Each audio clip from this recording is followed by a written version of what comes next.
Merhaba arkadaşlar, kanalımıza hoş geldiniz. Bugün sizler için iki harika oyuncumuz Ebru Şahin ve Akın Akınözü'nden yeni ve güzel paylaşımlar sizler için hazırladık.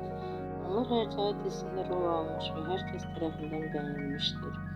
Biz de sizler için onların güzel ve romantik karelerini hazırladık. Bu videoların devamlı gelmesini istiyorsanızsa kanalımıza abone olup yorum yazmayı unutmayalım. Hələlik bizden bu kadar.